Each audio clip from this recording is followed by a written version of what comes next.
نحمده ونصلي على رسوله الكريم اما بعد فاعوذ بالله من الشيطان الرجيم بسم الله الرحمن الرحيم رب اشرح لي صدري ويسر لي امري واحلل عقدة من لساني يفقهوا قولي.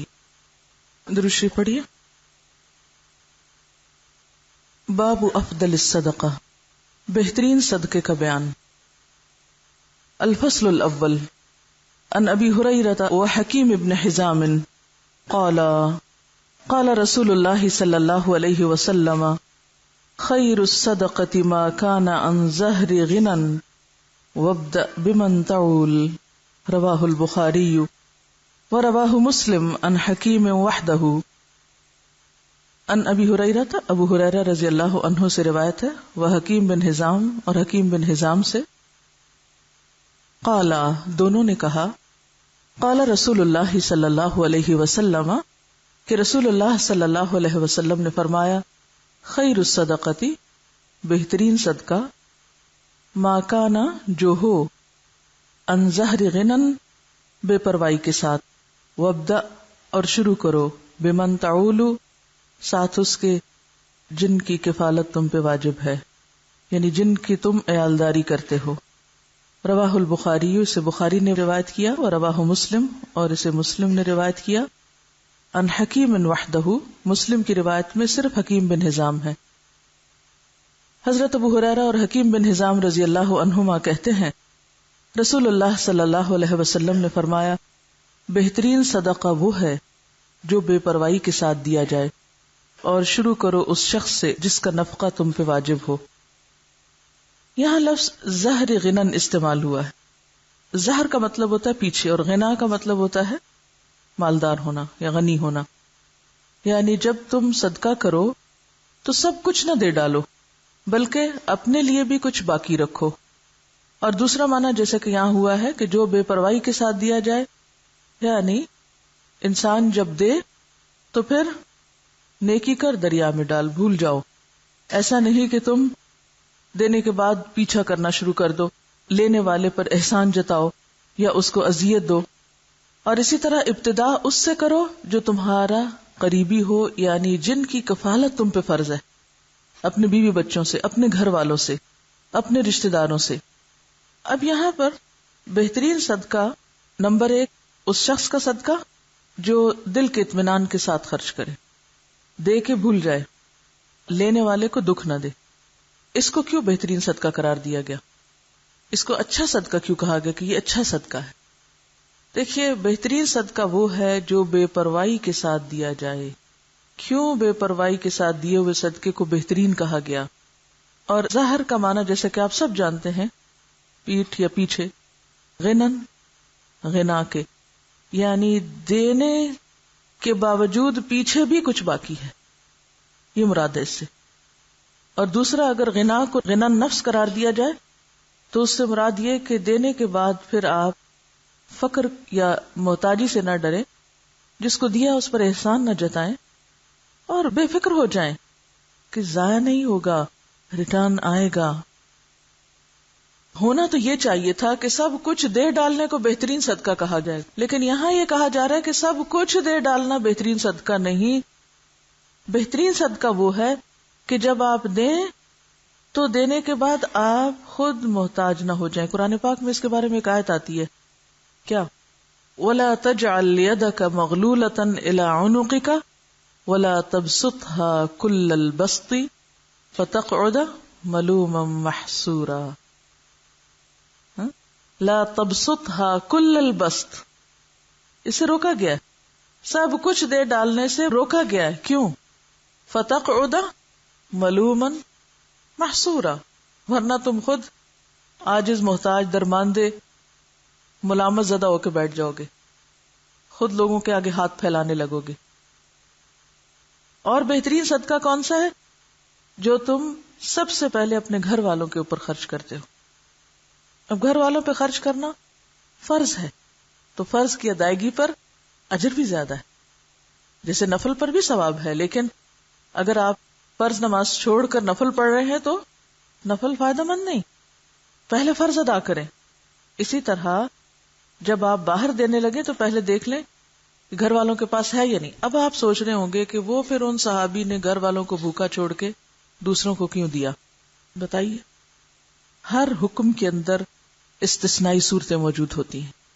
جیسے غزوہ تبوک کے موقع پر حضرت ابوبکر نے جب سب کچھ دیا تو وہ ایک ایمرجنسی کی کیفیت تھی. اس وقت دین کے جغرافیائی سرحدیں جو ہیں ان کی حفاظت بھی مقصود تھی. اگر اس وقت مال خرچ نہ کیا جاتا اور بیوی بچوں اور گھر کو دیکھا جاتا تو پھر اگر دین ہی باقی نہ رہتا تو باقی کیا باقی رہتا.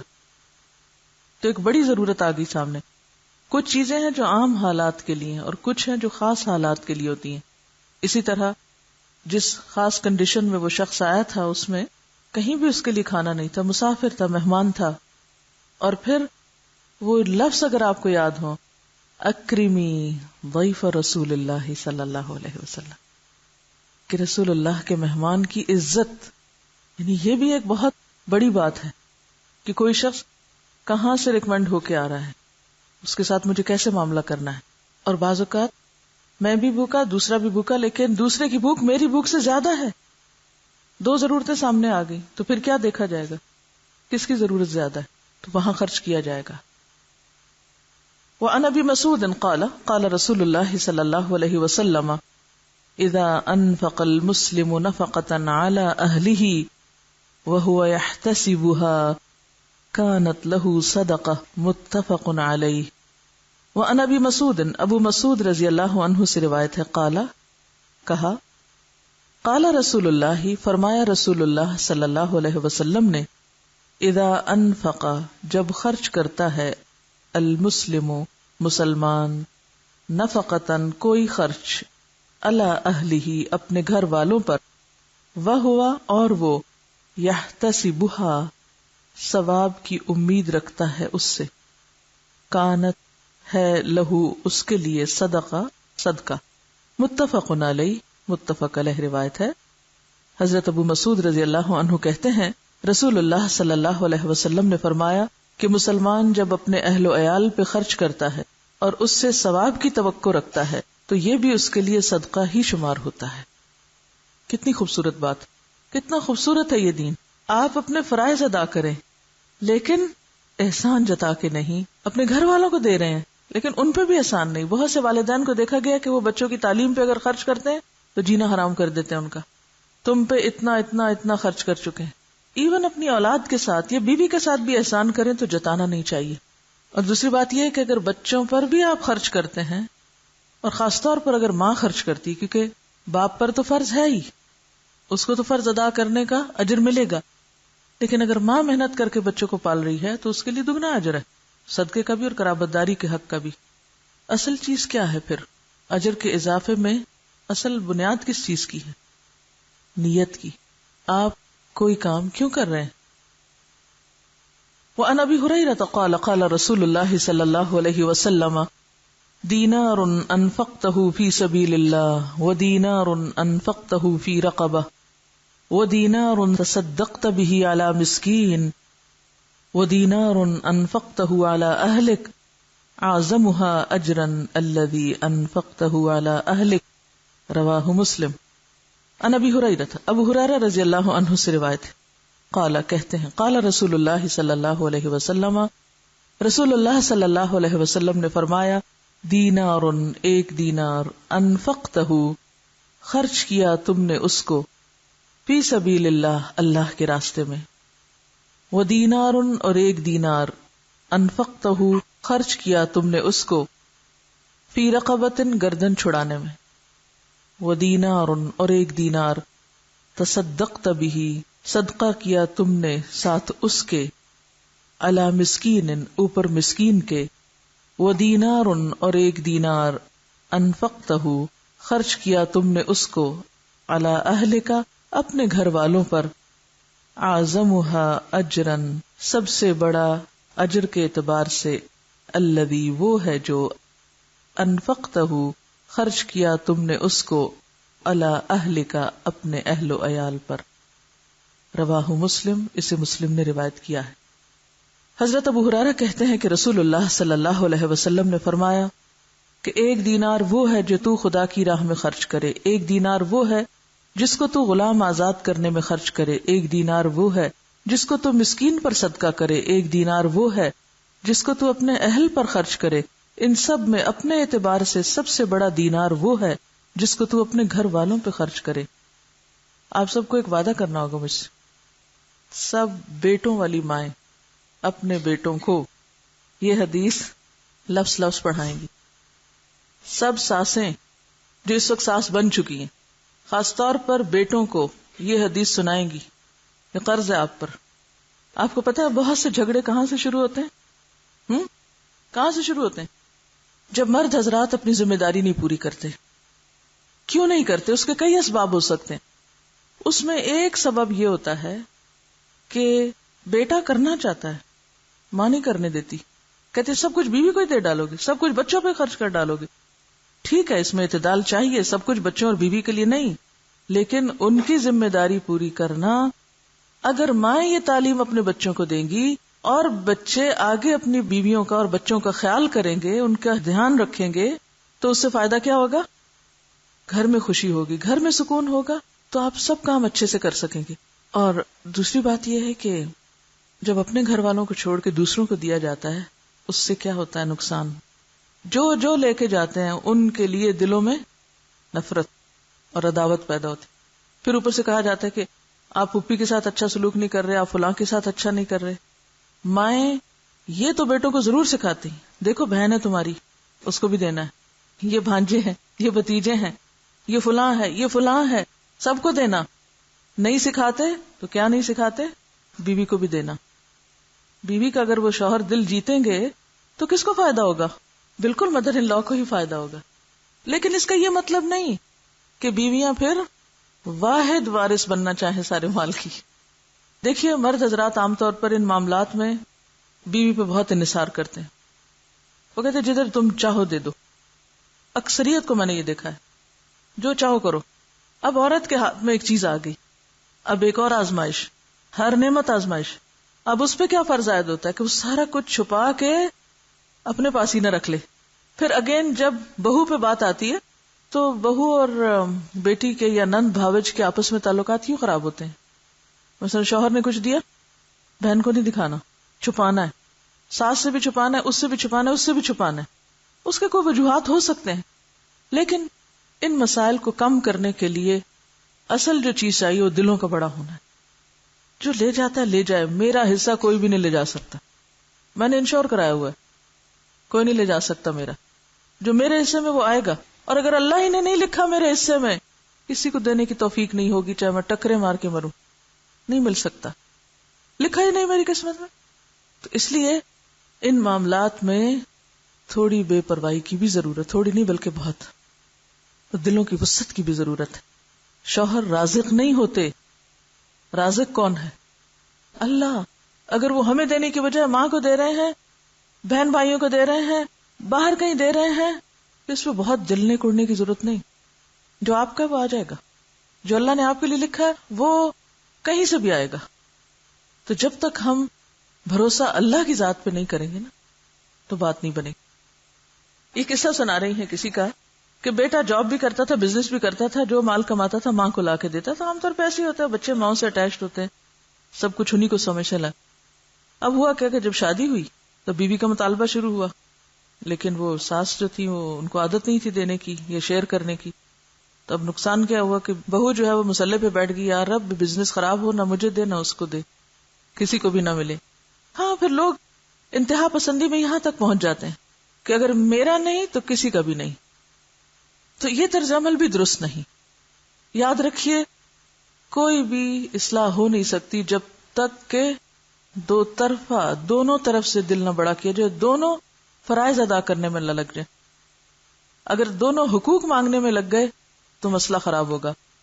تو یہاں پر آپ دیکھیے کہ خیر کے کاموں میں خرچ کرنے کا بھی اجر بتایا گیا، لیکن اس کے ساتھ ساتھ اہل و عیال پہ خرچ کرنا بھی باعث اجر و ثواب ہے۔ اور ذمہ داری میں نے آپ پہ امانت ڈال دی ہے، بیٹوں کو یہ حدیث سنانی ضرور ہے اپنی زبان سے۔ وَأَنْ ثَوْبَانَ قَالَ قَالَ رسول اللہ صلی اللہ علیہ وسلم افضل دینار ينفقه الرجل دینار ينفقه على عیاله وَدِينَارٌ يُنْفِقُهُ عَلَى دَابَّتِهِ فِي سَبِيلِ اللَّهِ وَدِينَارٌ يُنْفِقُهُ عَلَى أَصْحَابِهِ فِي سَبِيلِ اللَّهِ رواہ مسلم۔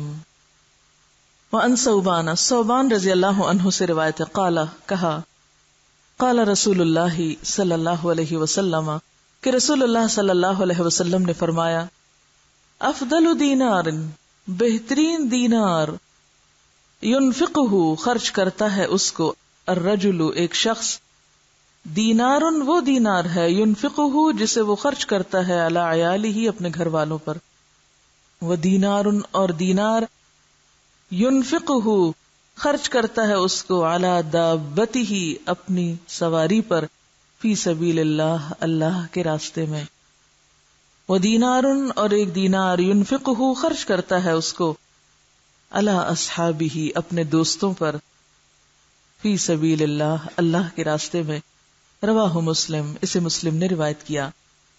حضرت ثوبان کہتے ہیں کہ رسول اللہ صلی اللہ علیہ وسلم نے فرمایا کہ بہترین دینار جس کو آدمی خرچ کرتا ہے وہ دینار ہے جس کو وہ اپنے گھر والوں پہ خرچ کرتا ہے، اور وہ دینار جس کو وہ اپنے اس جانور پہ خرچ کرتا ہے جس کو پالا ہے اس نے اللہ کے راستے میں جانے کے لیے، اور وہ دینار جس کو وہ خرچ کرتا ہے اپنے دوستوں پر اللہ کے راستے میں۔ اسے مسلم نے روایت کیا۔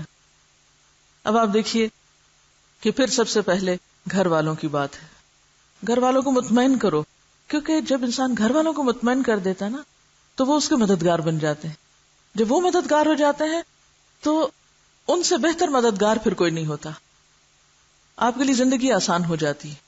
اور آپ نے دیکھا ہوگا اکثر کہ اگر گھر کے اندر چخبخ ہے، گھر کے اندر کھینچا تانی ہے، تو آپ باہر کتنا بھی سکون کا وقت گزار کے آئیں، جب تک گھر میں سکون نہیں تو زندگی بیکار ہے۔ گھر میں سکون لینے سے نہیں دینے سے آتا ہے۔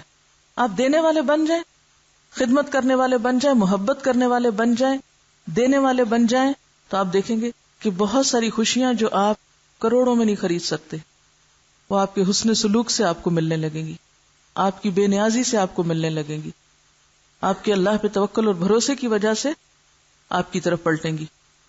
تو یہاں پر آپ دیکھیے کہ سب سے افضل دینار گھر والوں پہ خرچ کرنا۔ آپ نے گھر والوں کو کھلا دیا، پلا دیا، ضرورت کی چیزیں دے دی، پوری کر دی، وہ مطمئن ہے۔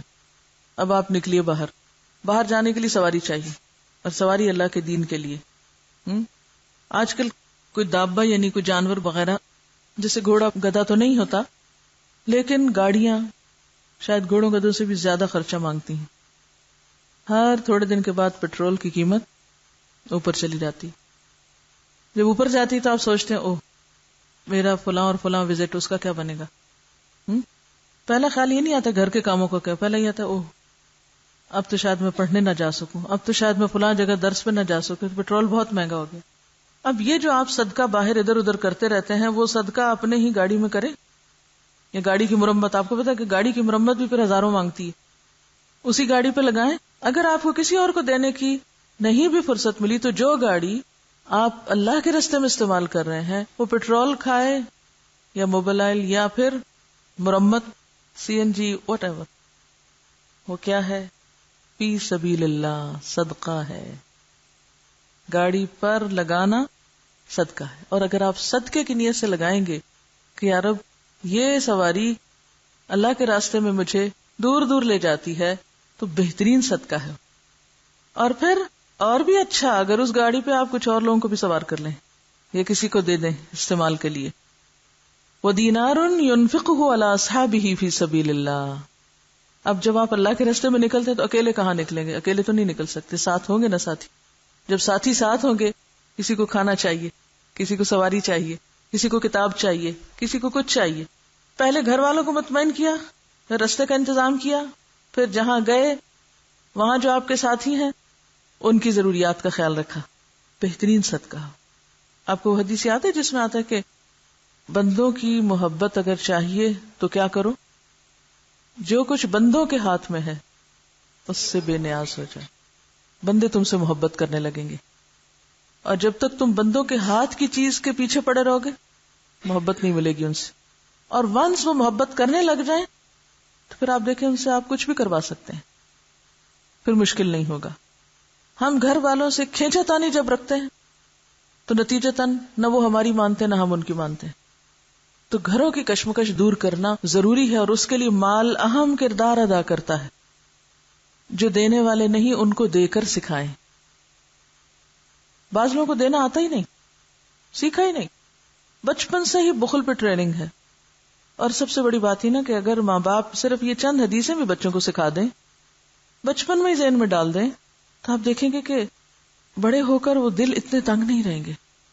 اور جو ماں باپ ہی یہ سکھائیں کہ نہیں بس جمع کرو، اکٹھے کرو، بچاؤ، کسی کو دینے کی ضرورت نہیں، پہلے اپنا آپ دیکھو، کیونکہ عموماً تو ٹریننگ اسی ڈھنگ پہ ہوتی ہے نا. تو پھر بڑے ہو کر عادت ہی نہیں ہوتی دینے کی، لہذا گھروں کے اندر ایک مسلسل جنگ کی کیفیت رہتی، رونا دھونا باقی رہتا ہے. عملی طور پر بچوں کے ہاتھ سے دلوانا شروع کریں، بہن بھائیوں کو دلوائیں، کیونکہ عام طور پر فقیر کو پھر بھی دے دیتے ہیں بچے، لیکن بہن بھائی کو چیز نہیں دیں گے.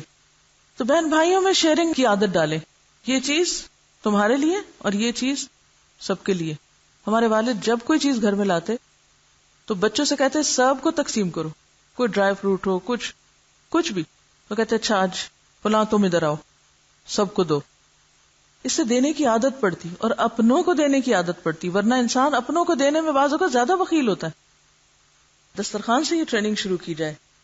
ہمارے والد ہمیں کہتے تھے کہ عید تمہیں رمضان میں مل جائے گی، کیونکہ رمضان میں ثواب زیادہ ہوتا ہے، تو میں تم لوگوں کو عید رمضان میں دینا چاہتا ہوں. ہمیں ہمیشہ عید ایک دن پہلے مل جاتی تھی، 2 دن پہلے. جب مل جاتی تھی تو پھر کہتے تھے اب تم اللہ کے راستے میں نہیں دو گے، پھر ہم ہی سے نکلواتے تھے. تو اس وقت تو دل بہت تھوڑا ہوتا تھا کہ یہ کیا مشکل ہے. تو یہ ہے کہ یعنی گھر میں کوئی ایسی چیز رکھ لیں جس میں ڈالتے جائیں بچے، کوائنز ڈالنے کا، کوئی برتن، کوئی پاٹ، کوئی اینی تھنگ، اور پھر جب وہ بھر جائے تو پھر جا کے خود اپنے ہاتھ سے خرچ کریں، یعنی اللہ کے راستے میں دیں، جہاں بھی دلوانا ہو آپ کو.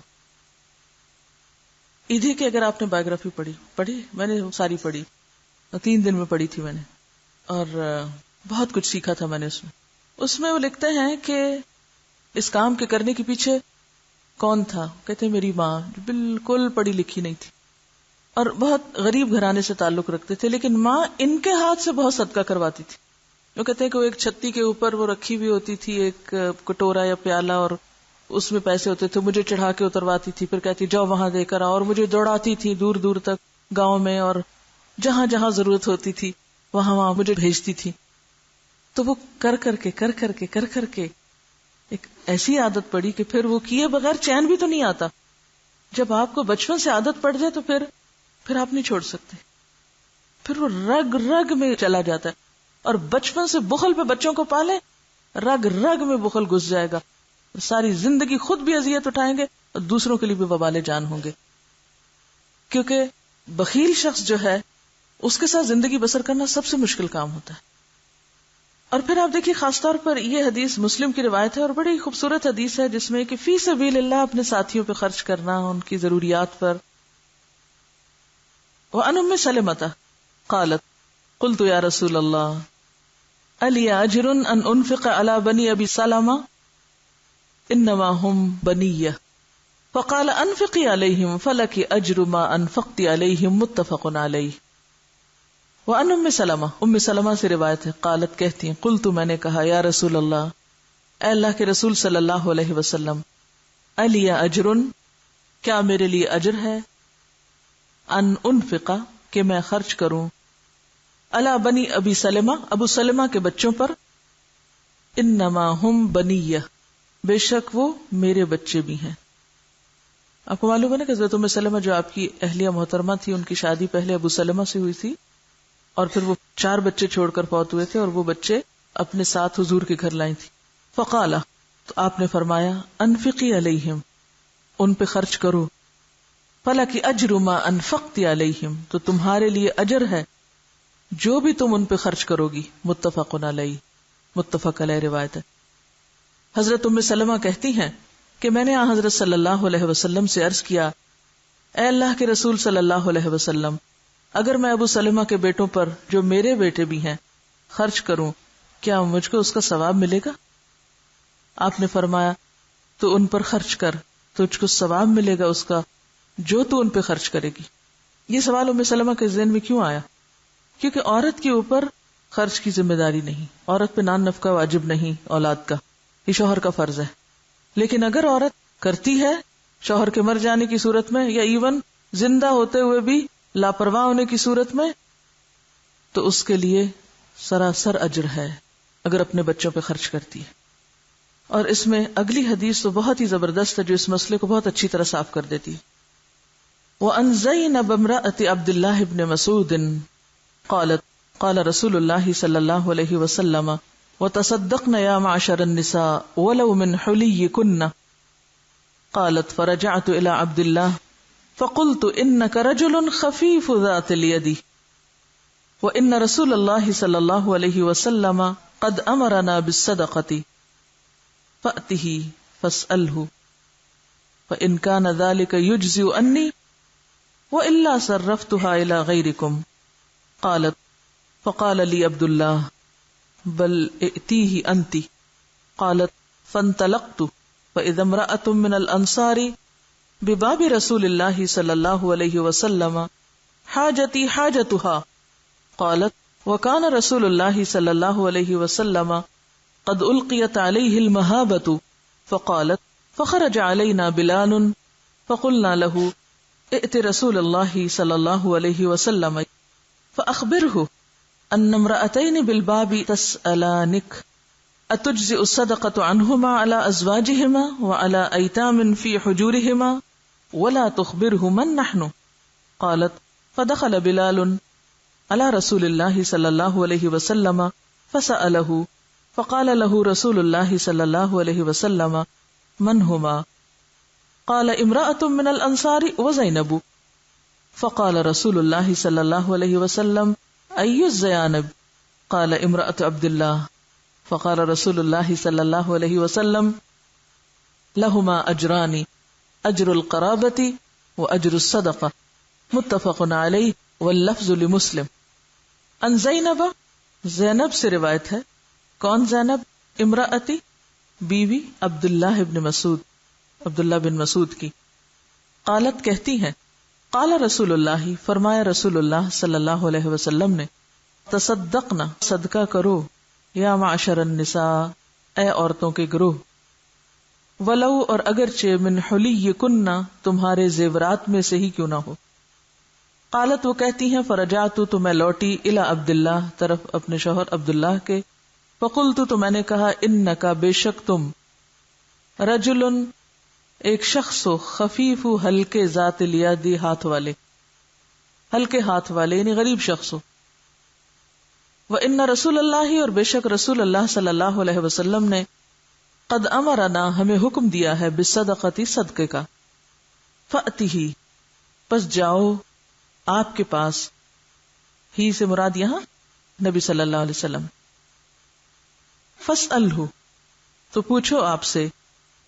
فإن کان ذلک، پھر اگر تو ہے یہ، یعنی یہ خرچ کرنا، یجزئ انی، کافی مجھ سے، وإلا، ورنہ میں، صرفتھا، میں پھیر دوں گی اس کو، الی غیرکم، تمہارے علاوہ کسی اور کی طرف، ورنہ میں یہ مال تم لوگوں پہ خرچ کرنے کی بجائے کسی اور کو دوں گی. قالت، کہنے لگی، فقال لی عبداللہ، عبداللہ نے مجھ سے کہا، بل ائتیہ انتی، بلکہ جاؤ تم خود ہی. قالت، وہ کہنے لگی، فانطلقت، تو میں چل دی. فإذا امرأة، تو جب ایک عورت، من الانصار، انصار میں سے، بباب رسول اللہ، رسول اللہ صلی اللہ علیہ وسلم کے دروازے پر تھی. حاجتی، میری حاجت، حاجتھا، اس کی حاجت تھی، یعنی ہم دونوں کا ایک ہی قصہ تھا. قالت، کہنے لگی، وکان رسول اللہ، اور تھے رسول اللہ صلی اللہ علیہ وسلم، قد القیت علیہ، تحقیق ڈالی گئی تھی آپ پر، المہابت، ہیبت، یعنی آپ میں غیر معمولی ہیبت تھی. فقالت، تو کہنے لگی، فخرج علینا، تو نکلے ہم پر، بلال، بلال. فقلنا لہو، تو ہم نے اس سے کہا، یعنی بلال سے کہا، ائتی، جاؤ، رسول اللہ، رسول اللہ صلی اللہ علیہ وسلم کے پاس. فاخبرہ، تو خبر دو آپ کو، ان امرأتین، کہ بے شک دو عورتیں، بالباب، دروازے پر ہیں. تسألانک آپ سے سوال کرتی ہیں، اتجزئ الصدقۃ کیا کافی ہوگا صدقہ، انہما ان دونوں کا، علی ازواجہما ان کے شوہروں پر، وعلی ایتام اور اوپر یتیموں کے، فی حجورہما ان کی گودوں میں، یعنی جن کی وہ پرورش کر رہی ہیں، ولا تخبر پھر آپ کو نہ بتانا، من نحنو کہ ہم کون ہیں، یعنی پوچھنے والا کون ہے یہ نہیں بتانا۔ قالت وہ کہتی ہیں، فدخل بلال داخل ہوئے بلال، علی رسول اللہ صلی اللہ علیہ وسلم پر، فسألہ تو پوچھا آپ سے، فقال لہ تو فرمایا آپ کو رسول اللہ صلی اللہ علیہ وسلم نے، من ہما یہ کون ہیں دونوں، کون پوچھتی ہیں؟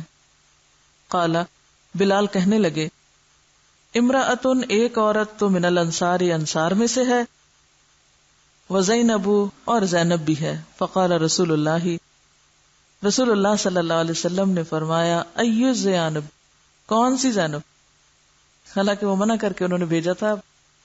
قالا تو بلال کہنے لگے، امرأۃ عبداللہ بن مسعود کی بیوی ہیں۔ فقالا تو فرمایا رسول اللہ صلی اللہ علیہ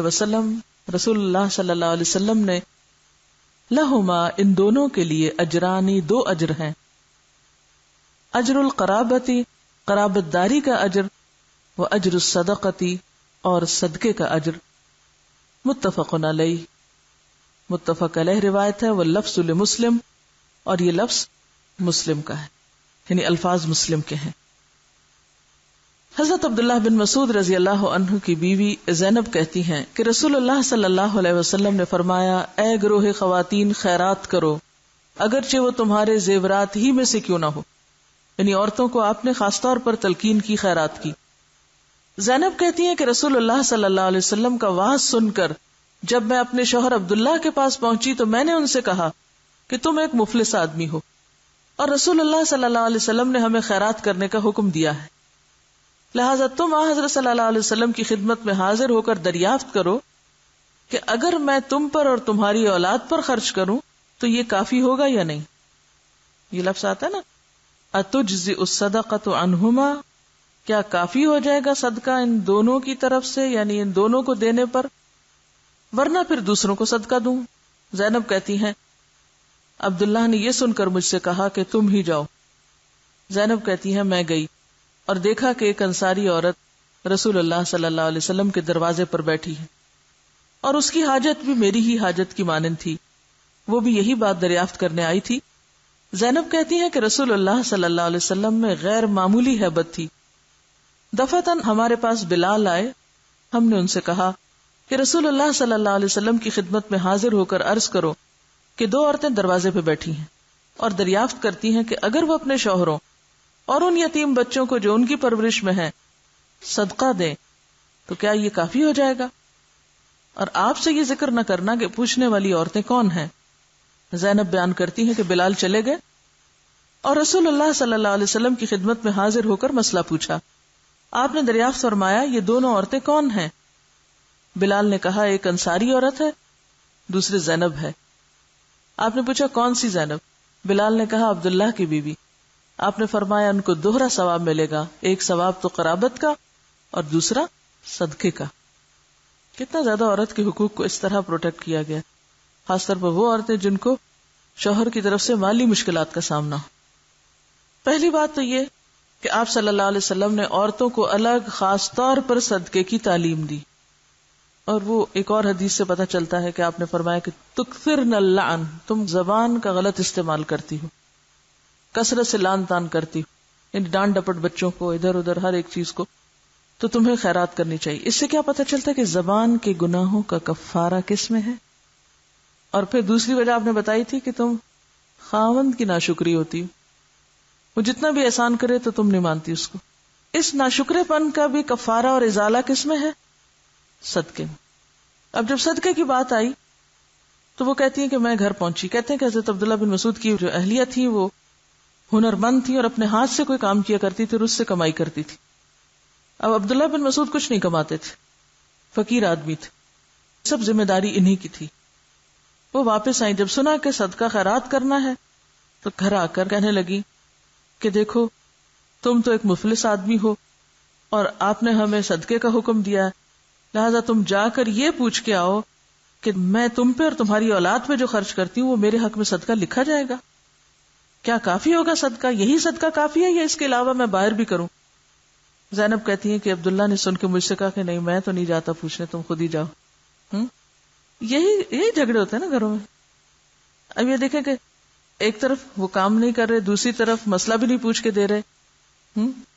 ایسے میں اس عورت کو کیا کرنا چاہیے تھا؟ کیا حق بنتا تھا؟ کیا کریں یہ؟ ہم جیسا کوئی ہوتا وہاں تو کیا کرتا؟ لڑائی جھگڑا. ہاں ٹھیک ہے، تم نہیں پوچھتے تو ناصر میں تمہیں نہیں دیتی، میں دے رہی ہوں کسی اور. کہتے جاؤ خود پوچھو. اب دیکھیں وہ خود چلی جاتی ہیں. کیوں چلی جاتی ہیں؟ وجہ وہ کچھ کرنا چاہتی ہے نا. تو جس کو کچھ کرنا ہو وہ رستہ تلاش کرتا ہے کہ نہیں مجھے تو کرنا ہے اور صحیح چیز کرنی ہے اور بہتر کرنی. اگر تمہیں دینا بہتر ہے تو تمہیں ہی دوں گی، اور اگر کہیں اور دینا بہتر ہے تو میں پھر جا کے پوچھ کے کسی اور کو دیتی ہوں. یعنی بعض خواتین کو بالکل ایگزیکٹلی اس طرح کے مسائل ہو سکتے ہیں، نہ شوہر کمائے اور نہ شوہر کوئی کام کر کے آئے. اب نعوذ باللہ اس سے حضرت عبداللہ بن مسعود کی کوئی توہین مقصود نہیں، اللہ کے واسطے اس کو الٹ مانے میں نہ لے. صرف یہ ہے کہ بعض شخصیتیں ایسی ہوتی ہیں، ان کو اللہ نے ایسے ہی بنایا ہے، وہ نئی ذمہ داریاں لیتی بہت ساری، یا یہ کہ ان کے اوپر کوئی اور ذمہ داری ہوتی ہیں. آپ کو معلوم ہے عبداللہ بن مسعود بہت بڑے فقیہ صحابہ میں سے تھے. ان کی دلچسپی سارا وقت پڑھنے پڑھانے سے ہو سکتی، ان کو دلچسپی نہیں دنیا کے کسی کام سے. ایسے بھی لوگ ہوتے ہیں. اب دیکھیں نا کہ ہر مرد کی شادی ہونی ہے، ہر عورت کی ہونی ہے، اب کسی کا کسی سے تو واسطہ پڑے گئی. آپ کتنا بھی اچھا رشتہ تلاش کر لیں، کیونکہ بعض اوقات کہتے ہیں نا سوچ سمجھ کے رشتہ کریں. بھئی کسی نہ کسی کے پلے تو کسی نے پڑنا ہی ہے. مسئلہ تو پھر جس کے بھی پلے پڑ گئے، اگر آپ کے نہیں کسی اور کے، تو مسئلہ تو وہیں رہا. تو ایسی صورت میں پھر کیا ہے؟ پھر نباہ کے طریقے سوچے جائیں، ایڈجسٹمنٹ کے طریقے سوچے جائیں، ورنہ پھر خود کو اذیت دینا ہے. اب کیا ہوتا ہے کہ وہ خود چلی جاتی اور جا کے حضور کے دروازے پر کھڑی ہو جاتی ہیں. وہاں ایک اور عورت بھی پہنچی ہوئی ہے جن کا بالکل یہی مسئلہ ہے، کامن مسئلہ ہے، یونیورسل پرابلم ساری ایجز میں. اور ان عورت کو بھی آج ہی کیوں یہ مسئلہ پیش آیا؟ کیونکہ وہ بھی واز سن کے گئی ہوگی، حدیث سن کے گئی ہوگی، اور ان کو بھی یہی خیال آیا کہ اچھا اب کیا ہو. بہرحال اب وہ کہتی ہیں کہ حضور کی ہیبت ایسی تھی کہ اتنی جرت نہیں ہو رہی تھی کہ اندر جائیں. اب جب بتایا تو بلال باہر نکلے، کیونکہ بلال ایک طرح سے دربان کا کام بھی کرتے تھے، آپ کے خادموں میں سے بھی تھے. تو بلال سے کہا کہ دیکھو ہم یہ دو عورتیں دروازے پہ بیٹھی ہیں اور جن کا سوال یہ ہے، مسئلہ یہ ہے، جاؤ تم پوچھ کے آؤ کہ اگر ہم اپنے شوہر پر اور ان یتیم بچوں پر جو ہماری پرورش میں ہیں ان پہ خرچ کریں تو کیا یہ ہمارے لیے صدقہ شمار ہوگا؟ اور ساتھ ہی یہ نہیں بتانا کہ پوچھنے والا کون ہے. یہ بھی اکثر خواتین کی عادت ہوتی ہے. کیا کرتی ہیں؟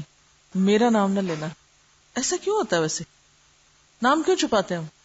لمبا سا خط لکھیں گے مشوروں سے بھرا ہوا، آپ کی خیر خواہ. کچھ سمجھ نہیں آتی کہ خیر خواہ کہاں سے تعلق رکھتا ہے. جب تک یہ نہ پتا چلے مسئلہ ہے کس کا تو بس کو سمجھ بھی نہیں آتا. صرف خالی مسئلہ کچھ اور ہوتا ہے، جب کانٹیکسٹ میں ہوتا ہے جس شخص کی طرف سے ہے، اگر آپ اس کو بھی سمجھ رہے ہیں تو بالکل بات اور ہو جائے گی. تو وہ کہتی ہیں کہ بتانا نہیں. اب انہوں نے تو کہہ دیا بتانا نہیں، لیکن حضرت بلال بھلا کیسے نہ بتائیں جب حضور پوچھیں کچھ؟ اس سے کیا پتا چلتا ہے؟ لائلٹی، وفاداری آپ کے پاس ہے، آپ کے میسج لے جا رہے ہیں، لا رہے ہیں، تو یہ وفاداری بے حد ضروری ہوتی ہے. کیونکہ بعض اوقات آپ کہیں کام کر رہے ہیں، باہر سے لوگ آتے ہیں، وہ کیا کہتے ہیں؟ ان کو فیور دیا جائے اور جس کے آپ کام کر رہے ہیں اس کے وفادار نہ ہو. تو ایسے میں پھر دو میں سے کس کا وفادار ہونا ہے آپ کو؟ مالک کا وفادار. اور جھوٹ بھی تو نہیں بول سکتے نا، کیسے نہ بتائیں؟ اور بتانے میں حرج بھی تو کوئی نہیں تھا، اس میں کون سی ایسی بڑی بات تھی؟ وعدہ بھی نہیں کیا تھا اور کوئی راز کی بات نہیں تھی. پھر اس میں آپ دیکھیے کہ آپ صلی اللہ علیہ وسلم نے کیوں اتنی تفتیش کی، یعنی کیوں اتنی تفصیل سے پوچھا. تو یہ یاد رکھیے کہ جب آپ کسی کے سامنے اپنا مسئلہ پیش کریں تو ذرا اپنا تعارف بھی ضرور کرائیں. بیک گراؤنڈ کا پتہ نہ ہو تو جو مفتی ہے وہ آپ کو ایسا جواب دے گا کہ جو آؤٹ آف کانٹیکسٹ ہوگا. بعض اوقات ہم ادھوری بات لکھ دیتے ہیں اور مفتی کو بھی آزمائش میں ڈال دیتے ہیں، اور پھر مفتی بھی آج کل آگے پیچھے کچھ نہیں پوچھتے، وہ کہتے ہیں ہماری ذمہ داری نہیں تفتیش کرنا. اور پھر آپ دیکھیے کہ سب سے پہلی مثال تو خود حضرت خدیجہ کی ہے، جنہوں نے اپنے شوہر پر خرچ کیا. ان کو کیا صلہ ملا اس کا؟ سب میں زیادہ مالدار خاتون تھی حضرت خدیجہ، لیکن انہوں نے بغیر کسی آر کے اپنے شوہر پہ خرچ کیا، اگرچہ وہ ایک مشن میں تھا لیکن پھر بھی خرچ کیا۔ اب آپ دیکھیے کہ اللہ تعالی کی طرف سے ان کے لیے سلام آیا اور جنت میں موتیوں کے محل کی خوشخبری آئی۔ پھر اس کے بعد آپ دیکھیے یہ 2 خواتین ہیں جو اپنے شوہروں پہ اور بچوں پہ خرچ کرنے والی، اور ان کو کیا خوشخبری دی گئی کہ تمہارے لیے تو دگنا اجر ہے، شوہر خرچ کرے تو 1 اجر ہے، بیوی خرچ کرے تو دگنا اجر ہے، اور وہ صدقہ بھی شمار ہوگا۔ اسی لیے بیوی شوہر کو زکوٰۃ بھی دے سکتی ہے، جبکہ شوہر بیوی کو زکوٰۃ نہیں دے سکتا۔ حضرت زینب بیان کرتی ہیں کہ بلال چلے گئے اور رسول اللہ صلی اللہ علیہ وسلم کی خدمت میں حاضر ہو کر مسئلہ پوچھا۔ آپ نے دریافت فرمایا یہ دونوں عورتیں کون ہیں؟ بلال نے کہا ایک انصاری عورت اور دوسری زینب۔ پوچھا کون سی زینب؟ بلال نے کہا عبداللہ کی بیوی۔ فرمایا ان کو دوہرا ثواب ملے گا۔ کتنا انکریج کر کے بھیجا، کتنا پریکٹیکل ہے ہمارا دین۔ وَأَن مَيْمُونَةَ بِنْتِ الْحَارِثِ أنها اعتقت وليدة في زمان رسول الله صلى الله عليه وسلم فذكرت ذلك لرسول الله صلى الله عليه وسلم فقال لو اعطيتها اخوالك كان اعظم لاجرك متفق عليه۔ وان میمونہ، اور میمونہ بنت الحارث سے روایت ہے، یہ آپ صلی اللہ علیہ وسلم کی زوجہ محترمہ ہے، انہا کہ انہوں نے اعتقت آزاد کیا، ولیدتن ایک لونڈی کو، فی زمان رسول اللہ رسول اللہ صلی اللہ علیہ وسلم کے زمانے میں، فذکرت پھر ذکر کیا، ذالک اس کا یعنی آزاد کرنے کے بعد ذکر کیا، لرسول اللہ رسول اللہ صلی اللہ علیہ وسلم کو، فقالا تو آپ نے فرمایا، لو اگر آتیتھا تم دے دیتی اس کو، اخوالکی اپنے ماموں کو، کانا تھا اعظما زیادہ بڑا، لأجرکی تمہارے اجر کے لیے، متفق علیہ متفق علیہ روایت ہے۔ حضرت میمونہ بنت حارث کہتی ہیں کہ انہوں نے رسول اللہ صلی اللہ علیہ وسلم کے زمانے میں ایک لونڈی کو آزاد کیا، پھر انہوں نے اس کا ذکر رسول اللہ صلی اللہ علیہ وسلم سے کیا تو آپ نے فرمایا اگر تم اس لونڈی کو اپنے ماموں کو دے دیتی تو تم کو اجر عظیم ملتا۔ اس سے 2 باتیں پتہ چلتی۔ نمبر 1 کہ عورت اپنے شوہر کی اجازت کے بغیر اپنے مال میں سے صدقہ کر سکتی، جیسا کہ حضرت میمونہ نے کیا، اور آپ نے ان کو یہ نہیں کہا کہ تم نے مجھ سے پوچھے بغیر صدقہ کر کیسے لیا، یعنی اس معاملے میں عورت کو شوہر کی اجازت کی قانوناً ضرورت نہیں، اخلاقاً ہے ضرورت، اور خصوصاً ایسے شوہر جو ہر معاملے میں شک کرتے ہوں اور گھر میں ایک فساد ہو سکتا ہو اور وہ غلط فہمی کا شکار ہو جائیں کہ معلوم نہیں یہ کس کو دیا۔ عام طور پر شوہروں کو کیا غلط فہمی ہوگی کہ میکے بھیج دیا ہوگا، یا ماں باپ کو دیا ہوگا، بہن بھائیوں کو دیا ہوگا۔ ہاں، مشکل یہ ہے کہ ہمارا جو کلچر ہے، یہ جو ہماری ثقافت ہے یہاں بر صغیر پاک و ہند کی، اس میں عورت کے پاس اسلام کے دیے ہوئے حقوق ہے نہیں۔ یعنی اسلام تو دیتا ہے آپ کو حق، آپ اپنے مال میں جو چاہیں کریں، لیکن معاشرہ آپ کو حق نہیں دیتا، تو وہ کلیش ہو جاتا ہے نا۔ پھر تو ایسے میں آپ کو پھر کس طرح جینا ہے؟ صرف قانون کے سہارے نہیں جی سکتے آپ کو حکمت کے ساتھ گھر والوں کو ساتھ لے کے چلنا چاہیے۔ صرف یہ نہیں کہنا چاہیے کہ یہ جائز اور یہ ناجائز۔ عام طور پہ ایسے موقع پہ عورتیں حدیثیں سنانا شروع ہو جاتی ہیں یا آیتیں پڑھ پڑھ کے بتاتی ہیں، اس سے گھر والے اور زیادہ چڑھتے ہیں، اور زیادہ دین کو برا بھلا کہتے ہیں، دین پڑھانے والوں کو بھی ساتھ لپیٹ لیتے ہیں۔ تو اس میں سب کی خیر اسی میں ہے کہ ایسے معاملات میں حکمت کا ثبوت دیا جائے۔ دیکھیے، اختیار کا ملنا ایک چیز ہے اور اختیار کا استعمال کرنا دوسری چیز ہے۔ ضروری نہیں کہ اگر اختیار مل ہی جائے تو انسان اس کو استعمال ہی کرتا رہے، اس کو سوچ سمجھ کے اختیار کرے جس میں نقصان کی بجائے فائدہ ہو۔ دوسری بات جو یہاں بتائے گی وہ یہ کہ جب انہوں نے کر لیا تو شوہر کو بتایا، بالکل چوری چھپے ایسے کام نہیں کرنے چاہیے، شوہر سے ذکر کرتے رہنا چاہیے تاکہ کوئی غلط فہمی نہ ہو، بدگمانی نہ ہو، اعتماد میں لے کے ایک دوسرے کو ایسے کام کرنے چاہیے، خواہ آپ کے ذاتی مالی کیوں نہ ہو۔ دوسری بات، آپ نے ان کو کیا سجیسٹ کیا؟ اگر تم اپنے ماموں کو دیتی تو زیادہ بہتر تھا، کیونکہ ہو سکتا ہے کہ ان کے ماموں زیادہ ضرورت مند تھے۔ یہ کون تھی بھلا حضرت میمونہ؟ کن کی رشتہ دار تھی؟ مشہور شخصیت ہیں تاریخ کی جن کی یہ رشتہ دار تھی، خالد بن ولید کی. وعن عائشہ قالت یا رسول اللہ ان لی جارین فإلی ایہما اہدی قال الی اقربہما منک بابا رواہ البخاری. وعن عائشہ، حضرت عائشہ سے روایت، قالت کہتی ہیں یا رسول اللہ، اے اللہ کے رسول صلی اللہ علیہ وسلم، ان لی جارین میرے دو پڑوسی، فإلی ایہما تو ان دونوں میں سے کس کی طرف اہدی میں ہدیہ بھیجوں؟ قال فرمایا الی اقربہما ان میں سے جو زیادہ قریب ہے، من کی تجھ سے، بابن دروازے میں. رواہ البخاری، بخاری نے اس کو روایت کیا. حضرت عائشہ کہتی ہیں کہ میں نے حضرت صلی اللہ علیہ وسلم سے پوچھا کہ اے اللہ کے رسول صلی اللہ علیہ وسلم، میرے دو ہمسائے ہیں، ان میں سے کس کو ہدیہ بھیجوں؟ حضرت ابو ذر کہتے ہیں کہ رسول اللہ صلی اللہ علیہ وسلم نے فرمایا جس کا دروازہ تمہارے دروازے سے زیادہ قریب ہو. اس سے کیا پتہ چلتا ہے؟ فالاقرب الاقرب وابدأ بمن تعول، ہمیشہ جہاں آپ رہتے ہوں آپ کے قریب والوں کا حق آپ پر زیادہ ہے. کیوں؟ اس کی حکمت بتائیے مجھے، کیا حکمت ہے اس میں؟ قریب والوں کا حق کیوں زیادہ ہے؟ پڑوسی کا حق زیادہ، اور پڑوسیوں میں بھی جو زیادہ قریب پڑوسی ہے یا پھر رشتہ دار ہے، دوسری طرح کی قرابت ہے، کیوں؟ وائی؟ یہ اتنا امپورٹنٹ کیوں ہے؟ دینا بھی آسان ہے، ہمارے پاس جو کچھ ہے اس کی ساری انفارمیشن بھی ان کو ہوتی ہے اور وہ نظر بھی اس پہ رکھتے ہیں، اور اگر آپ نہیں دیتے تو ان کے اندر حسد اور بغض پیدا ہوتا ہے اور اس کے نتیجے میں تعلقات بھی خراب ہوتے ہیں. ہر کوئی اگر اپنے قریب والوں کا خیال رکھنا شروع کر دے، ان کی ضروریات کو دیکھنا شروع کر دے، جو کہ سب سے آسان ہے.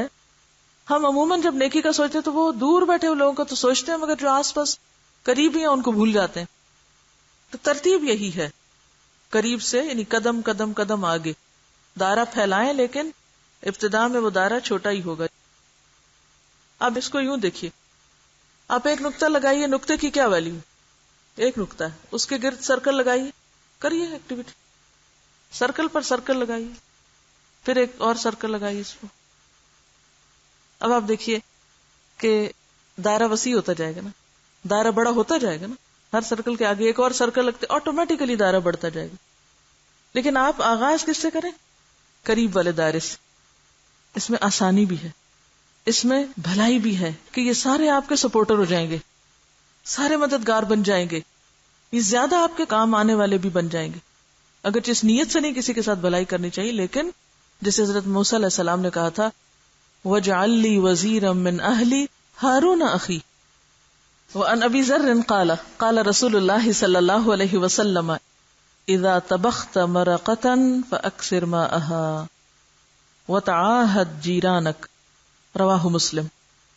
وعن ابی ذر، ابو ذر رضی اللہ عنہ سے روایت ہے، قال کہا، قال رسول اللہ فرمایا رسول اللہ صلی اللہ علیہ وسلم نے، اذا طبخت مرقة جب پکاؤ تم شوربہ، فاکثر زیادہ کر لو، ماءها اس کا پانی زیادہ ڈال دو، وتعاہد اور خیال رکھو، خبرگیری کرو، جیرانک اپنے ہمسایوں کی، یعنی اپنے ہمسایوں کا خیال رکھو اور زیادہ شوربہ پکا کر ان کو بھی بھیجو.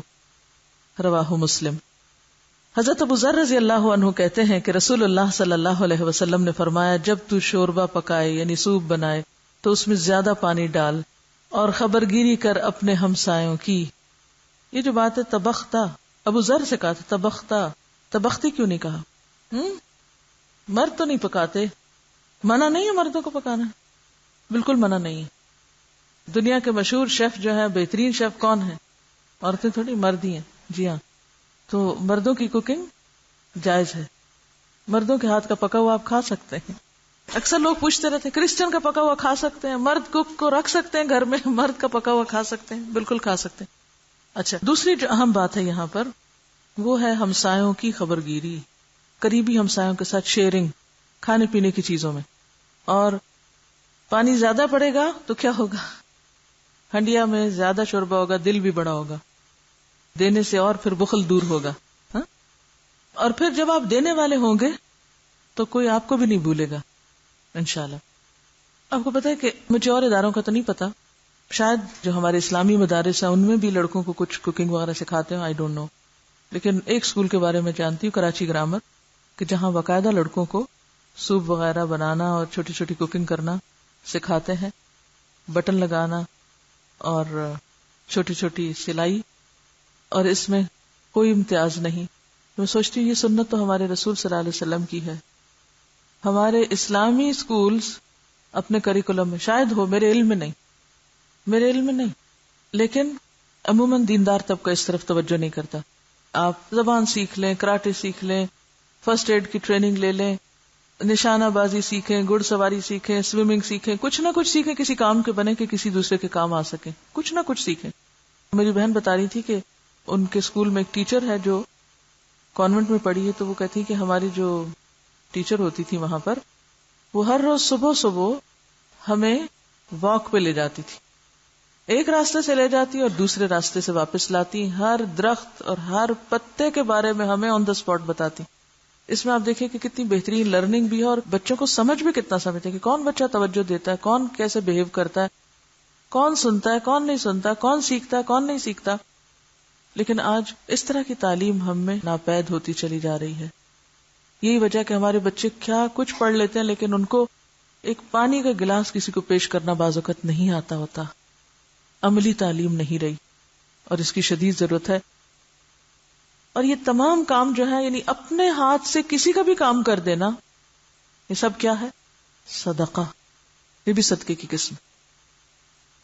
یہ کہتے ہیں کہ میرے 5 بھائی تھے لیکن ان کو کوئی کام نہیں کرنا آتا تھا، پھر شوہر ملے تو ان کو بھی کچھ نہیں آتا تھا، ان کے بیٹے ہی ہیں بیٹی نہیں. تو انہوں نے بیٹوں کو ہر چیز کی ٹریننگ دی، حتیٰ کہ 5 سال کی عمر میں بیٹا ٹھیک ٹھاک ٹرالی لگا کے مہمانوں کو سرو کرنا جانتا تھا. اب بھی کہتی ہیں کہ میں بیٹے پر ہی گھر چھوڑ کر آئی ہوں، اور وہ گھر کے تمام کام جانتا ہی نہیں، پوری طرح لک آفٹر کر سکتا ہے. حالانکہ گھر میں 3-4 ملازم بھی ہیں، لیکن اس کے باوجود کیونکہ ملازموں سے بھی کام صرف وہ لے سکتا ہے جس کو خود کام آتا ہو، تو اس میں کوئی حرج نہیں ہے. لیکن اس کا یہ مطلب نہیں ہے کہ عورت آرام سے بیٹھ جائے اور شوہر سے کام کرانا شروع کر دے. خود اٹھ کے خدمت کرے گی تو قدر پائے گی، لیکن دوسری طرف مردوں کے اندر بھی یہ آر نہیں ہونی چاہیے کہ یہ کام ہماری شان سے پروتر ہے، یہ نہیں ہونا چاہیے. وآخر دعوانا ان الحمد للہ رب العالمین. سبحانک اللہم وبحمدک نشہد ان لا الہ الا انت نستغفرک ونتوب الیک.